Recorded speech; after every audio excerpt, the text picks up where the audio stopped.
Wow, I can't believe that this is the third episode where I'm still talking about trust and feedback, and I'm still talking about how to give feedback. And I'm not even sure that I'm going to be done with this episode. I talked about the what, I talked about the when, and I talked about the where. And now I'm going to talk about the how to deliver negative feedback in a constructive way. So you know that I have this issue with the word constructive feedback, and it sounds to me like fingernails on a chalkboard. But I really do think that you need to do it in a constructive way. And by that, what I mean is do that such that they will do something about it. That's what I'll talk about today.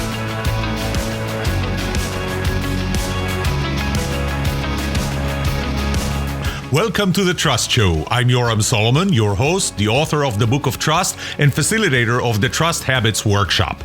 My mission is simple. I want to help you form habits that build your trustworthiness, because the answer to this question will have the biggest impact on your personal and professional success or failure. Can I trust you?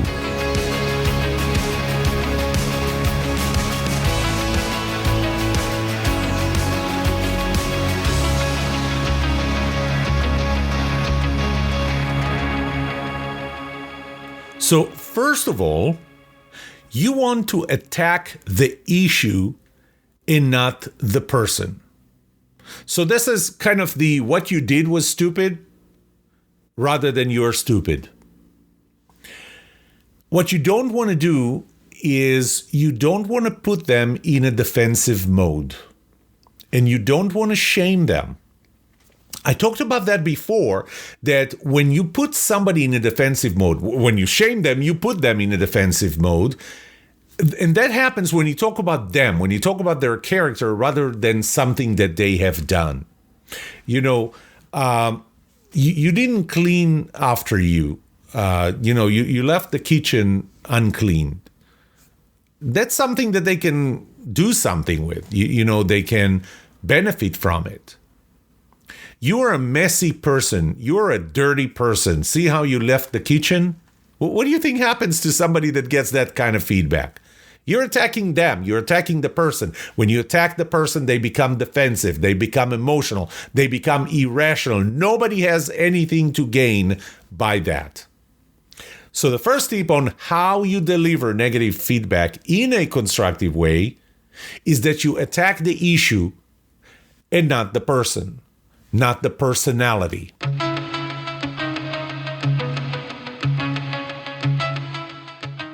The second how on how to deliver negative feedback is that instead of talking about what they did, talk about the negative impact specifically to you. Yeah, you can talk about the negative impact to the team, but talk about the negative impact to you specifically. So here's what not to do. You are a disrespectful person because you don't show up to meetings on time. Now you're characterizing their personality. You're saying that you are a disrespectful person. Don't do that. Another thing don't do is you don't respect me when you don't show up to a meeting on time. Now you're kind of assuming that the reason they don't show up to a meeting with me on time is that they don't respect you, that this is their real reason. Here's what you do want to do, or the way to deliver that. I feel disrespected when people don't show up to a meeting on time. I feel disrespected. Maybe you're not doing it because you're being disrespectful, but I feel disrespected. What that does is instead of you saying that they are disrespectful and now you're kind of putting them on the defend, they have to defend their personality. They have to defend their character. Now you are not telling them that this is why they're doing it. In fact, what you're doing is saying what you feel. I feel disrespectful when people don't show up to a meeting on time. You did that to me several times. I don't know why. It's not my business to know why. You know what? Kind of between you and me, and this is you, the viewer, the listener, and me, Maybe there is a lack of personality compatibility between me and that other person. Maybe they're not a person that shows up to meeting on time. And God knows, not everybody shows up to meetings on time. I do. I kind of live by this rule of early is on time is late, and late is unacceptable. But that's me. My wife is the same, but not everybody is. And that doesn't make them bad people. But maybe it's just a matter of personality incompatibility between the two of us, between me and this other person.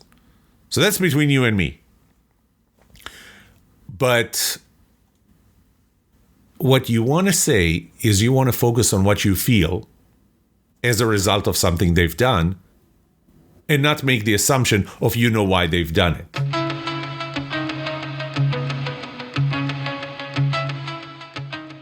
I'm going to go even a step further and say never ask why. Don't ask them, why did you do that? Why did you not show up to a meeting on time? Why did you not clean the kitchen?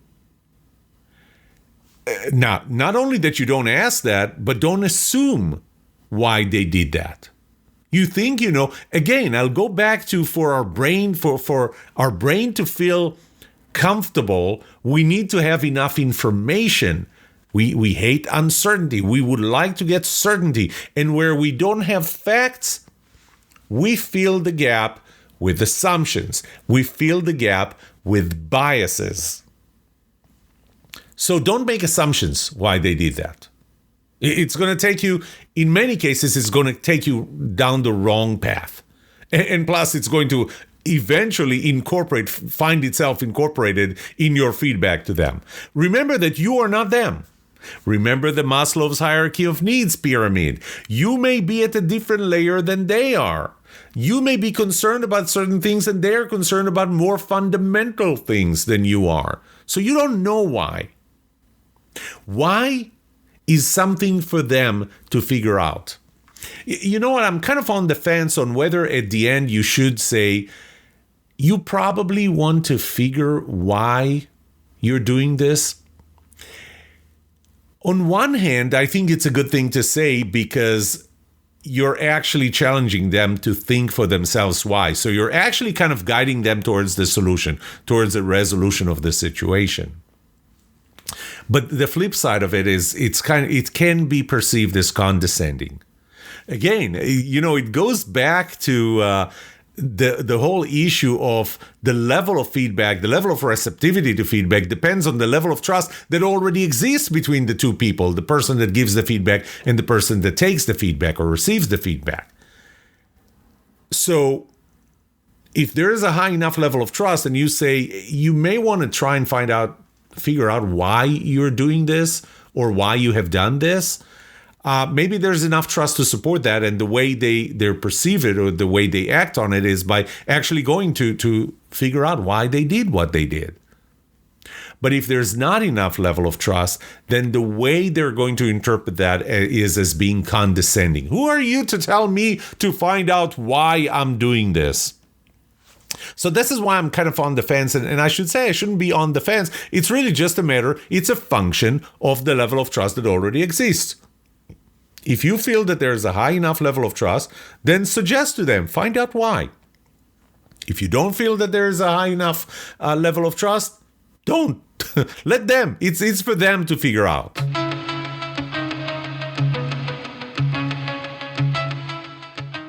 Next, when you give feedback, be specific, be clear, and be objective. Say the actual words. Just say what it is rather than beating around the bush. Don't tiptoe around the topic. Again, I'm kind of on the fence on whether you should use analogies. Sometimes analogies work. You can give an analogy. What I felt was just like what somebody else felt when this happened and so on, because that helps explain it. Sometimes using the analogy would help clarify it. But make sure that you do use the actual words. Say what you really do mean. Don't make them guess. Don't make them guess what you mean. What is it exactly that I do? Well, don't tiptoe around it. Don't make them guess. Use analogies when it's appropriate, when it really helps clarifying it, not to avoid saying the actual words. And for whatever you do, don't go on and on and on and on. If you delivered a specific, clear, and objective, don't be subjective. If you give as much as you can, if you gave a specific, clear, and objective feedback, just know when to stop.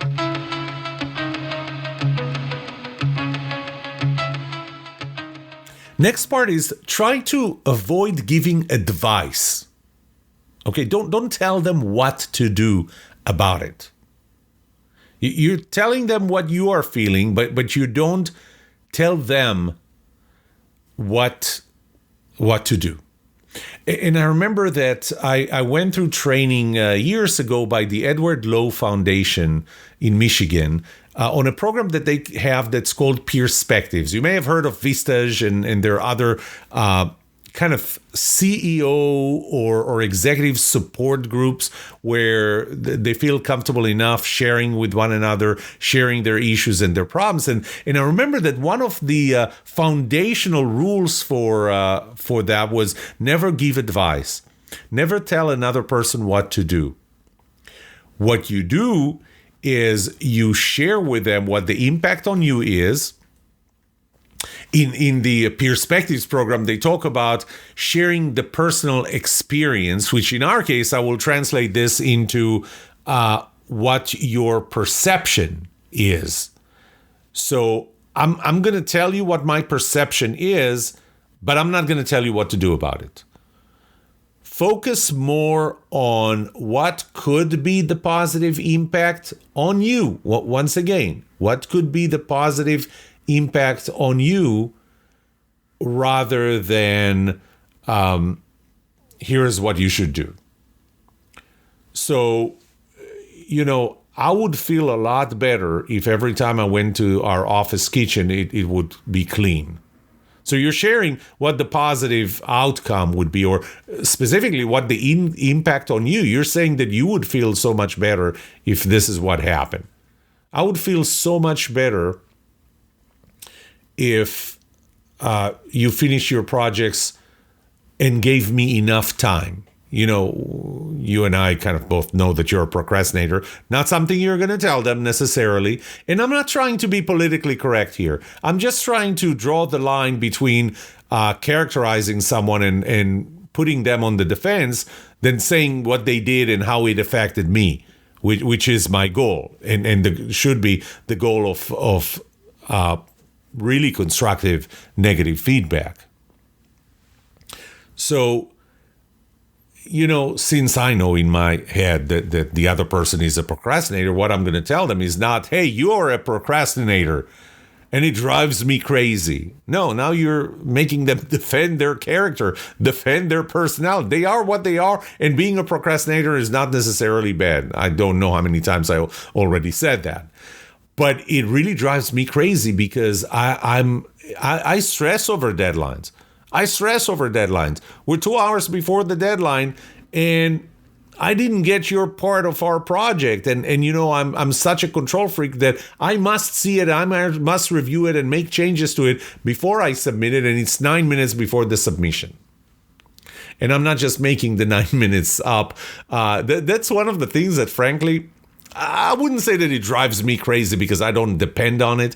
It's when I have a group of students, a team of students, that I give them 6 days to do an assignment, and they finally submitted 9 minutes before the deadline. And you know what? Yes, I did have one team that said the reason I missed the deadline was that 30 minutes before the deadline, power went out as a result of a severe thunderstorm that we had here in the area. Well, I'm sorry.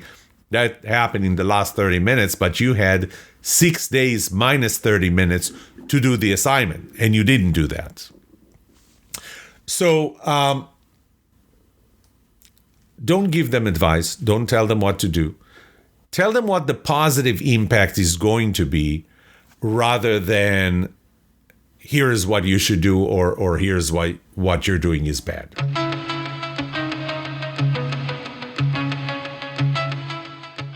Now, be positive when you deliver negative feedback. I know it sounds kind of a contradiction in terms, but no, you can be positive when you deliver negative feedback. And what do I mean by that? First, don't drill. Don't drill. Don't use your words as a knife. This goes back into now you're making it personal. Now you're making it about their character, about their personality, and you keep on going on and on and on and on. You keep using it as a knife. You keep drilling that hole. Use humor only if appropriate. And it's funny that my plan for the first episode of this season was to talk about humor and trust. And while I wrote the outline, I think we're now in the 5th episode of this season, and I didn't get to that. And I'll talk about that, the relationship between humor and trust, and that there has to be, just like there has to be a high enough level of feedback, of trust to give feedback in a certain way, there has to be a certain level of trust for you to be able to deliver feedback, negative feedback, with humor. Now, if it is appropriate, humor helps the message penetrate, the message get through. So if you can use humor, if you can use positivity when you deliver negative feedback, use it. But you have to make sure, and this is part of positivity, you have to make sure that they understand. Say what you mean. And I like when Maya was I think it was in kindergarten, she was in a program called PACE, and there was a sign on that PACE classroom that I really loved. I don't know who the origin is, but it said the following: say what you mean what you say, don't be mean when you say it. Okay, so make that part of how you deliver. Say what you mean what you say, don't be mean when you say it. Another part of it is, look, when I say what you mean, this is, people think that political correctness is the opposite of being disrespectful. So I don't want to be disrespectful, so I'm going to be politically correct. No, the opposite of political correctness is not disrespect. When you say what you mean, not in a disrespectful way, you are not the opposite. You're not politically correct, and you're not the opposite. So say what you mean what you say. Don't say it in a disrespectful way, but don't avoid saying it either. One more thing is that, I said that you need to make sure that they understand. And I want you to keep in mind that what you're looking for is an acknowledgement of what you said, not a commitment to make a change. You leave it at this. You leave it at, I'm looking for acknowledgement, I'm not looking for a commitment. And keep in mind, when I said say what you mean what you say, think about what your body language says. First of all, again, I'm a strong proponent of doing it in person, high level of intimacy. Let them hear your tone of voice. Let them see your body language. But ask yourself, is my body language, is my tone of voice supportive of what I'm saying? And you know something? You can't control it. And the only way you can control it, the only way your body language, your tone of voice, and your words are going to be consistent is when you say what you mean. When you don't say what you mean, when you say one thing and mean something else, your body language is not going to be supportive. Your body language is going to contradict it. And when your body language contradicts your words, people distrust what you say, and they distrust the feedback they get from you. So I would encourage you to deliver feedback face-to-face, in person. Let them see your body language. Let them hear your tone of voice. Let them see the consistency, but that is only because you say what you mean.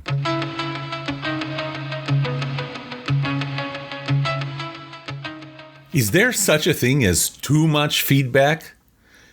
Actually, there is. And you can be too direct with your feedback. And being too direct would actually have a negative impact. You remember that I told you that the level of feedback that you're going to deliver, so, all the way to a hot seat session, is dependent on the level of trust that already exists between the two of you. Well, if it's a hot seat, then there's more than the two of you. And the level of trust in that team would actually depend on the weakest link, the person that we feel most uncomfortable in front of, or getting feedback in front of them. So you can be too direct. And that would have, as I said, it would have a negative impact because that person wants something a little more sugar-coated. Now, I'm not saying giving completely sugar-coated feedback is necessarily a good thing, because they may not even feel that this is a serious enough thing. But you can actually go a little too direct. And if you remember the two pieces of feedback that I shared with you in the previous episode, I believe, about the cover for my book, The Book of Trust, those two pieces of feedback were pretty direct. And I felt at some point, pretty apprehensive. And I'll talk about that when I talk about taking feedback, receiving feedback, where you need to kind of get above where you are or what you feel to be able to open, to be receptive. And that feedback really did help me eventually. But it can be too direct for the other person to accept, to be receptive to. By the way, with the Book of Trust, what ended up happening is, first I did change the name. It's not called Can I Trust You, but it's called The Book of Trust. And I ended up hiring someone to do a design, and I asked them to do 3 different designs, and I kept refining it, and eventually I designed the cover for the book based on the work that they've done. So that feedback really did help me. I would have gone out with a cover that doesn't look that great. That feedback was too direct, probably could have been given in different ways. Another person receiving that feedback may not have been that receptive to a feedback that's too direct. And it really depends on the other person needs to trust you that you're not trying to hurt them. You're not trying to belittle them. You're not trying to shame them. You're not doing it for the wrong reasons. And sometimes being direct or overly direct relative to the level of trust that they already have in you may cause them to question why you're giving them that feedback and to assume that you are not doing that to really help them, but to hurt them. So that's one thing. This is the direct or the directness dimension of it. But there is another dimension, and that is the amount of feedback that they can take before it's just getting too much. When you give someone feedback, don't make it an open season on them. It's like, and since we're on the topic, here's something else you're doing bad. And since I'm already here and I still have time, yeah, not necessarily you, I'm going to give you more feedback on something else. And I'm going to give, there's a certain limit to what they can take from you. So I need you to focus on what's important now and not necessarily everything that you have to tell them, everything that you have to say. So focus on what's important now. But also keep in mind that other people might be giving them feedback, negative feedback. So first of all, if somebody already gave that piece of feedback that you gave them, you could do one of two things. And I'll talk about that in the next mini segment. But you may be reinforcing something. You may just making it too much. Okay, they already got that piece. So do you really think that you need to give it to them again? But also, if they're getting bad feedback from other people and you have, not bad feedback, negative feedback about something negative that they're doing, if they're getting negative feedback from somebody else, maybe I can wait with mine to another opportunity because there is something as too much feedback, even if it's not all from you. You're only one piece, but one after the other. Think about being in a meeting and one person after the other gives you negative feedback. You don't need one more piece. You don't need one more piece of feedback.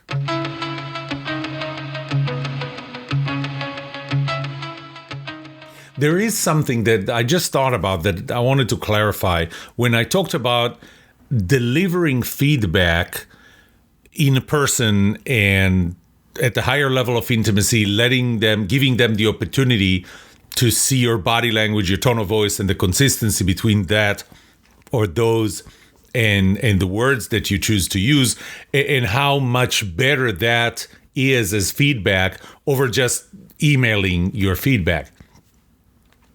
But I want to provide a caveat for that. If you don't feel comfortable, if you're intimidated, you don't feel that you can deliver the feedback in person, one-on-one, face-to-face, if you feel so much more comfortable doing it over email, delivering feedback over email is better than not delivering feedback at all. Because if you're so afraid of delivering the feedback that you're not going to give it to them at all, you're not helping them. You're not helping them improve. You're not reducing the impact of what you do, of what they do on you.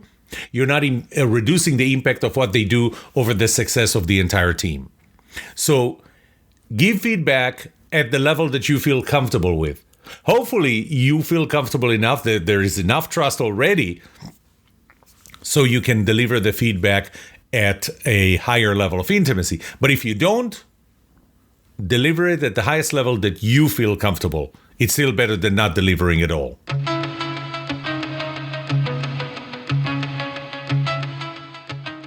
Here's an interesting question for you. What if they don't accept it?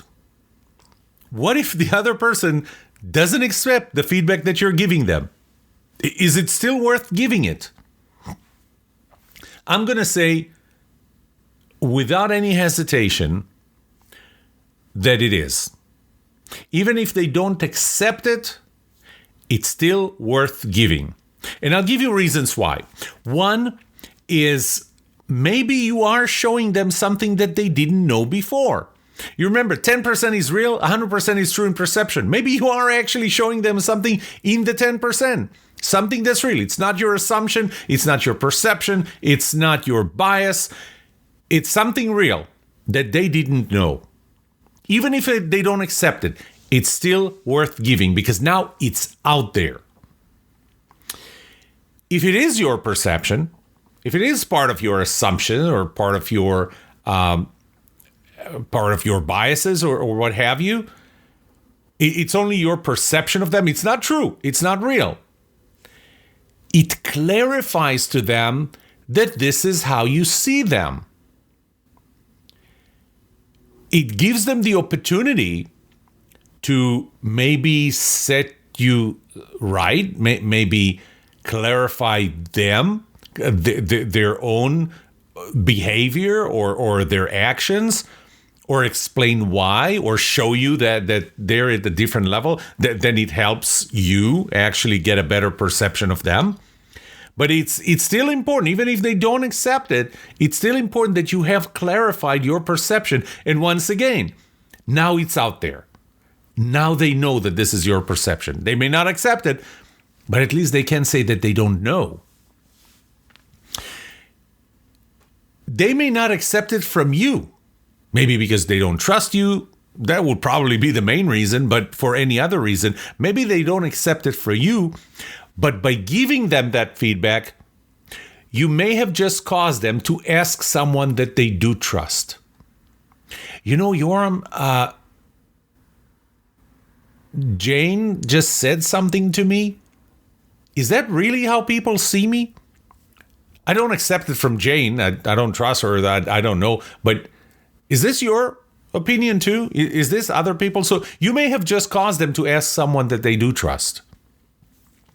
Maybe they already heard it quite a few times, and what they needed is just one more time, maybe that's the last. I don't like to use the last straw because that's always a negative thing, and negative things happen after that. But maybe that's just that one last time that they needed to hear it. Maybe yours is not the last time, but yours is the second to last time, and the next time they're going to hear it, they just heard it one too many times, and now they're going to do something about it. Now they're going to accept it. So they don't accept it from you, but you just help them by adding one more time that they needed to hear this. Maybe they just need time to digest. So this goes back into when you give feedback, you're looking for acknowledgement. You're not looking for a commitment. You don't want them to make a commitment in front of you. They need time to digest. So even if they don't accept it, maybe they don't accept it because they just heard it for the first time and they need time to digest, and you're giving them time to digest. Whatever you do, once again, you're not looking for a commitment. You're looking for an acknowledgement. Don't sound like a broken record.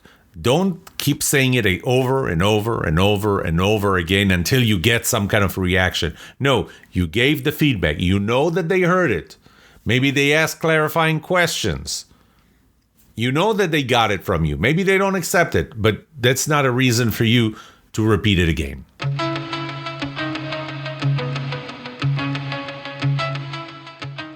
I wanted to say a few words on the feedback sandwich method. I know that somebody once told me about that method where, you start with something positive, so you kind of make them listen, the other person make them listen, then you hit them with the meat, right? That's why it's called sandwich. Then you hit them with the meat, with the thing that you really want to give them as feedback, but then at the end, you try and close with something nice, again, with something positive to say.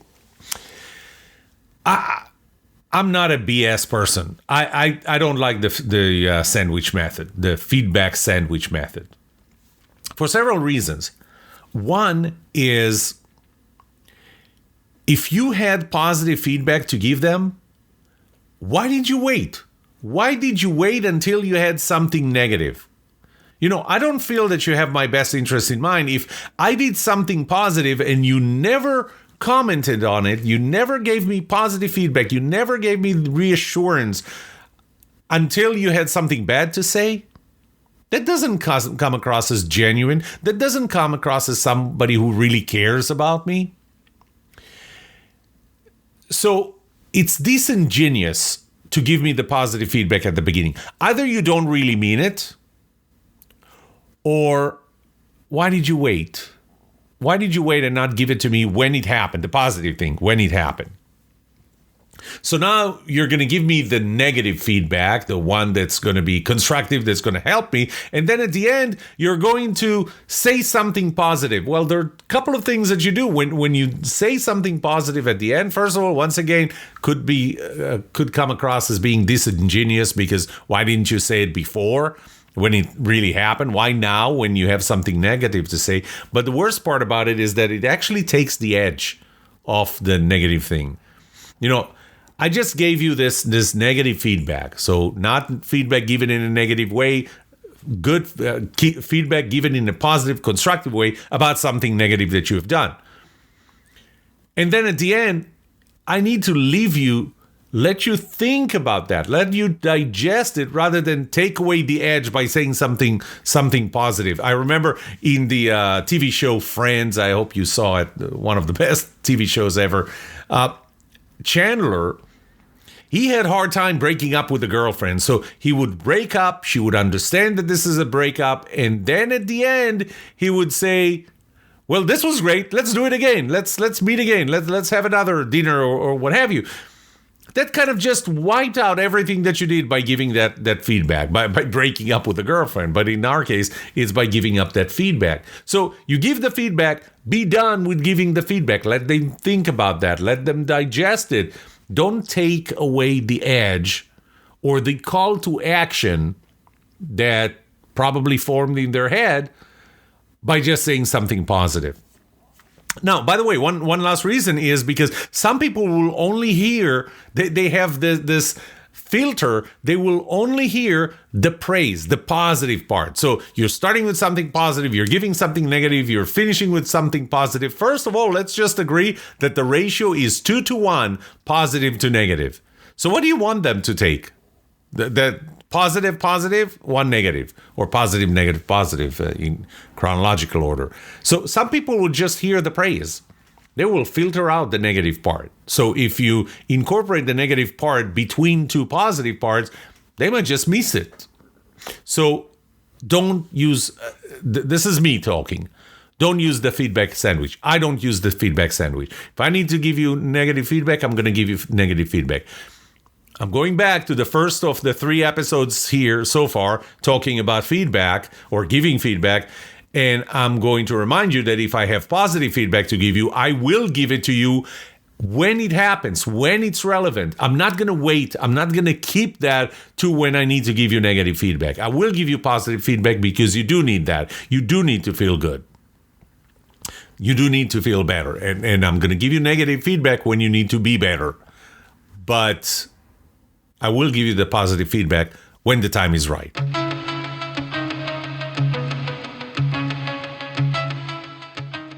This is the end of the giving feedback part of this series of episodes, this mini series of episodes. And my final thought here is that giving feedback helps the other person be a better version of themselves.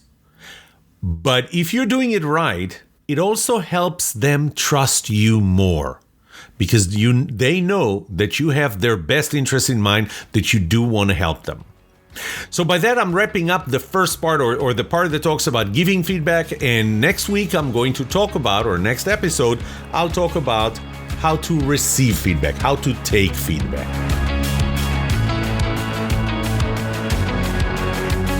What would you like to know about trust and trustworthiness? Let me know and I'll answer it in a future episode. I would love to hear from you. Email me at yoram@thetrustshow.com. If you like this episode, subscribe to the show so you will automatically get notified when I release a new episode.